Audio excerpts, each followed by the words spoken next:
இந்த இடத்தில் நம்முடைய பவுலிங்கில் இருந்த மிகப்பெரிய பிரச்சனை என்ன அப்படின்னா, நான் வந்து ஒரு 4த் பவுலர்ன்னு ஒருத்தர கூட்டு வருவேன்.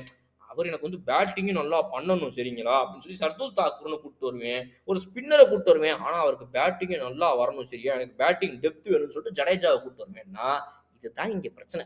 நீ ஒரு குல்தீப் யாதவ டீமுக்குள்ள வச்சிருந்தீங்கன்னா, சூப்பரா இருந்திருக்கும். நீங்க ஒரு ஹர்ஷித் ராணாவையோ, இல்ல வந்து ஒரு ஆகாஷ் தீப்பையோ, இல்ல ஒரு பவுலிங்க்குன்னே ஸ்பெஷலிஸ்ட்டா இருக்கக்கூடிய ஒருத்தங்கள உள்ள வச்சிருந்தா, இந்த பிரச்சனை இருந்திருக்காது. நம்ம டீம்ல என்ன பிரச்சனைனா, நாங்க வந்து ரிஷப் பண்ட் வரைக்கும் ரைட்டு. அப்புறம் கருண் நாயரோட நம்பர் 6 முடியுதா?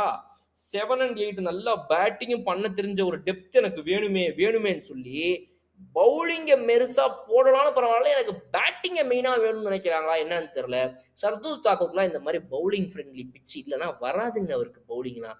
ஒரு ஃப்ளூக்லயோ இல்ல வந்து அவர் ஒரு ஒரு மேஜிக்கல் டெலிவரிஸ் ஏதோ ஒண்ணு பண்ணுவாரு. அது என்னன்னு அவருக்கே தெரியாது இப்போ வரைக்கும். ஒரு மேஜிக் பண்ணுவாரு. திடீர்னு விக்கெட்டா வரும். எப்படின்னே தெரியாது யாருக்குமே. அவருக்கு மட்டும் விக்கெட்டா வரும். அது T20ல ஓகே. பட் டெஸ்ட்ல எல்லா மேட்ச் நடக்குமா?